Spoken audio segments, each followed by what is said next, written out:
Kalau setiap kata yang kita tuliskan ini dosa dan maksiat, Allah hukum kita, habis. Sudah habis kita. Berapa ucapan yang kita ucapkan? Apakah anda bisa jamin segala ucapanmu 100% bersih? Tidak bisa. Ada yang anda ucapkan tanpa sengaja membuat orang lain tersinggung, itu dosa. Membuat orang lain sakit hati, apalagi kalau sengaja. Makanya kenapa kita disuruh banyak istighfar? Karena dosa-dosa yang kita lakukan, tanpa kita sadari, mudah-mudahan diampuni Allah Subhanahu wa ta'ala. Makanya salah satu karunia, kata Rasulullah SAW, wassalatu ila salat mukaffirat. Salat dengan salat selanjutnya, di antaranya adalah terhapus dosa-dosanya. Dari hari Jumat ke Jumat berikutnya, terhapus di antaranya dosa-dosa kita. Dari Ramadan sampai Ramadan yang akan datang, terhapus dosa-dosanya di antaranya. Dan ini kan karunia dari Allah. Kalau bukan karunia ampunan dosa-dosa itu, antara salat, antara azan dan iqamah, antara Ramadan sama Ramadan, antara Jumat sama Jumat, aduh, dosa kita bakal banyak sekali. Makanya ada seorang curhat kepada Imam Al-Hasan Al-Basri rahimahullah, aku dulu suka tahajud, tiba-tiba malas tahajud. Apa jawab beliau? Terikat dirimu dengan dosa.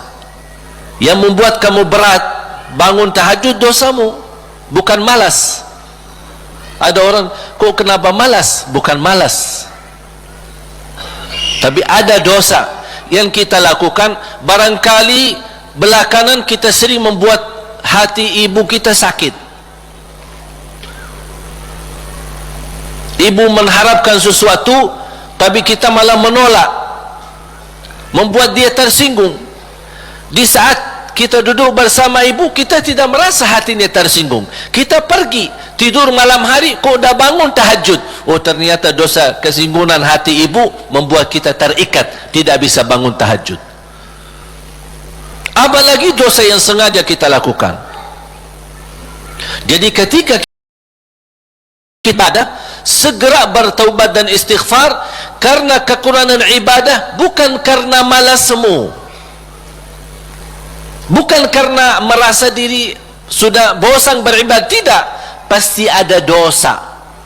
Harus bertanya diri, dosa apa yang saya lakukan sampai saya begitu malas ibadah? Dosa apa yang saya lakukan sampai sudah berubah sifat saya? Dulu saya suka salat di masjid, kok sekarang kenapa sekarang tidak suka ke masjid? Ada apa?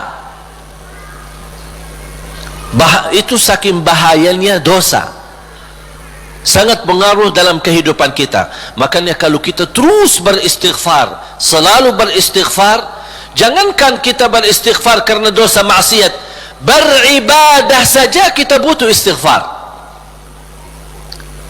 Contoh, habis salat, assalamualaikum warahmatullahi, assalamualaikum warahmatullahi, terus astagfirullah. Kenapa? Apakah kita berbuat dosa? Apa itu salat dosa? Tidak, salat itu kebaikan. Tapi kenapa kita diminta habis selesai salat beristighfar? Seandainya ada kekurangan dalam salat kita, pasti kurang khusyuk, kurang ikhlas, banyak kekurangan dalam salat kita, ya Allah mohon diampuni dengan istighfar. Maka Rasulullah SAW sebagaimana diceritakan suka beristighfar dalam sehari lebih dari 70 kali. Ada satu riwayat 100 kali beristighfar. Bahkan kata Abdullah bin Umar radhiyallahu anhuma, saya duduk satu majlis sama Rasul, saya suka mendengar bisikan Rasul beristighfar, Rabbighfirli wa tub alayya innaka antat tawwabul ghafur. Rabbighfirli wa tub alayya innaka antat tawwabul ghafur. Ada satu riwayat, Rabbighfirli wa tub alayya innaka antat tawwabur rahim. Dalam satu duduk, sekali duduk 100 kali, kata Abdullah bin Umar, saya mendengar bisikan Rasulullah SAW beristighfar seperti itu. Rabbighfirli wa tub alayya innaka antat tawwabul ghafur. Sudah hafal belum? Coba. Rabbighfirli wa tub alayya innaka antat tawwabul ghafur. Memohon ampun, mohon diijabah dan diterima taubatnya. Allah subhanahu wa ta'ala maha penerima taubat dan maha pelampun. Bapak ibu jamaah sekalian dimuliakan Allah subhanahu wa ta'ala, kembali lagi semua berdoa, jangan ada yang ragu-ragu terhadap doanya. Dan ingat, doa kita pasti diijabah walaupun proses melalui 3 hal. Doa pasti diijabah walaupun proses melalui 3 hal.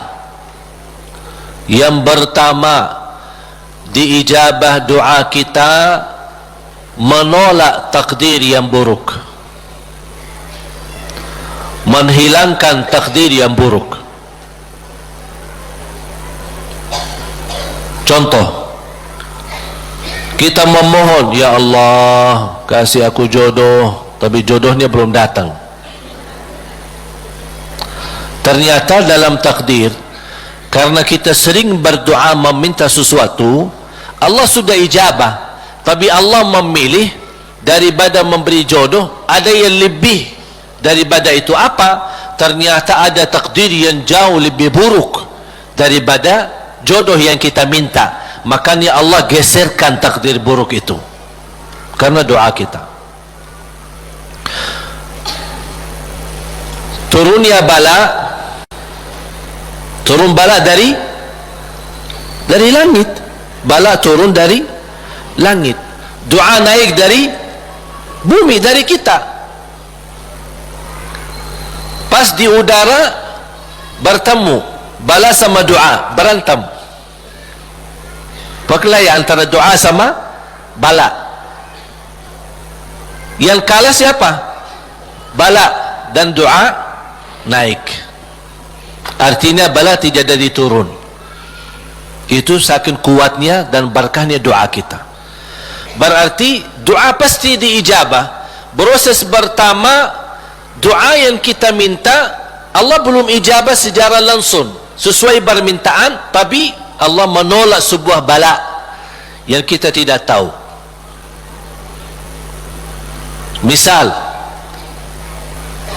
tertulis dalam takdir kita hari ini akan kena kecelakaan motor, tapi ternyata doa kita tidak pernah bilang, ya Allah selamatkan saya dari kecelakaan motor misalnya. Kita tidak berdoa seperti itu. Tapi karena Allah melihat dalam takdir ada bala yang akan turun hari ini, tapi karena kita suka berdoa, Allah memilih mana yang baik. Allah yang lebih tahu mana yang baik. Apakah ijabah sesuai permintaan atau Allah memberi penggantinya yang lebih baik. Ternyata penggantinya yang lebih baik, Allah memilih tolak bala.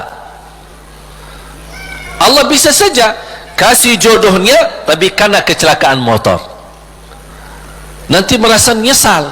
Aduh, baru sudah nikah atau ketemu jodohnya malah dirawat di rumah sakit. Kesal nggak?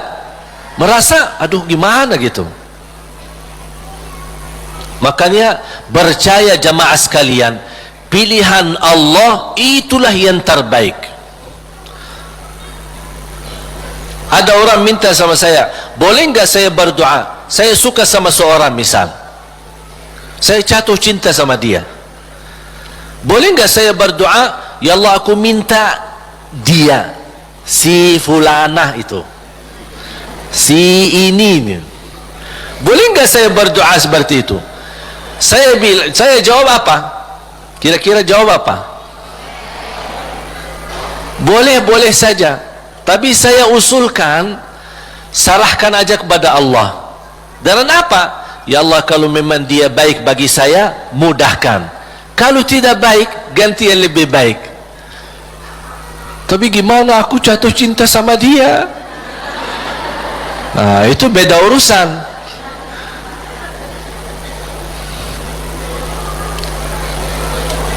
Nanti ada satu cerita, insya Allah indah, bisa menambah wawasan buat kita. Yang kedua, diijabah doa kita dan diberi oleh Allah Subhanahu wa taala sesuai permintaan. Apakah saat ini atau besok atau bisa lama? Tapi kita percaya pilihan Allah itulah yang terbaik. Yang ketiga, doa yang kita minta atau yang kita selama ini bermunajat, ternyata bala masih terus menimpa kita, musibah kita terus ketemu. Selesai satu masalah, tambah lagi masalah. Kemudian permintaan yang kita minta juga belum ketemu. Saya minta kerjaan yang bagus, belum ketemu. Saya sudah berusaha melamar kerja sana sini, belum ada. Terus mana doa aku selama ini, mana? Ternyata yang ketiga, contoh ni yang di ketiga. Yang ketiga apa? Allah simpan doa kita buat di akhirat. Berarti tak ada yang hilang di sisi Allah. Kalau tidak tertolak bala, tidak diijabah sesuai permintaan, berarti yakini oh disimpan di akhirat. Sahabat dan orang salih lebih suka doanya selama di dunia disimpan buat akhirat, karena di akhirat bakal lebih butuh bantuan dan pertolongan Allah dan berkat doa kita. Faham? Walaupun sifat manusia ingin melihat secara langsung, minta, ya Allah minta rumah, ada rumah, minta ini, ada ini. Mohon maaf Bapak Ibu, kalau Allah ijabah atau berikan sesuai permintaan kita, nanti kita berhenti berdoa. Apapun yang kita minta, ya Allah aku minta mobil, dapat mobil. Minta kerjaan, dapat kerjaan. Minta jodoh, dapat jodoh. Dapat rumah. Mau haji, dapat haji. Terus segala yang kita minta dapat. Habis, dah ada minta lagi. Terus berdoa enggak? Enggak ada berdoa. Tapi kalau Allah belum kasih, kita doa lagi enggak? Doa, minta lagi. Coba kata Umar bin Khattab, ketika anda berdoa jadi seperti anak kecil. Anak kecil kalau dia minta sama ibunya gimana? Nangis enggak? Berhenti nangis sebelum dikasih? Belum kan? Dia nangis sampai begitu dikasih gimana? Berhenti enggak nangisnya? Anda harus seperti itu. Doa nangis, ya Allah belum kasih, aku nangis lagi dong.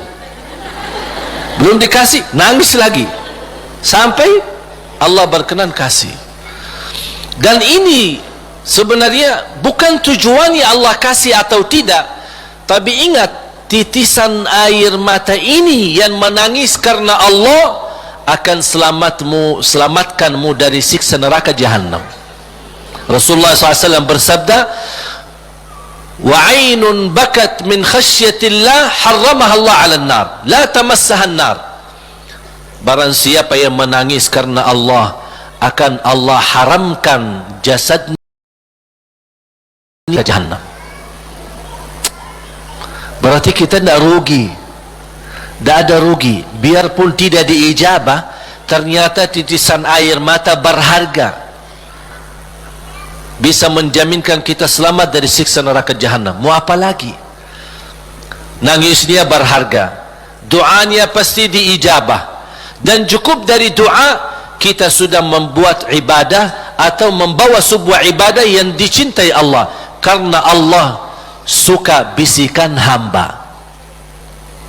Apalagi kalau lama tak berdoa, Allah merindukan suara doanya kita. Apalagi doa yang tulus dan ikhlas. Makanya kadang-kadang kalau kita tidak diberi doa, atau tidak beri permintaan, atau tidak beri permohonan kita, terus kita berdoa terus sampai diuji, sampai di macam-macam, sampai kita merasa sudah tertekan, tidak kuat. Kira-kira bisikan doa kita seperti apa nanti? Dalam keadaan doa, dalam keadaan susah atau senang? Menurut saya doa dalam keadaan susah jauh lebih murni daripada doa dalam keadaan senang.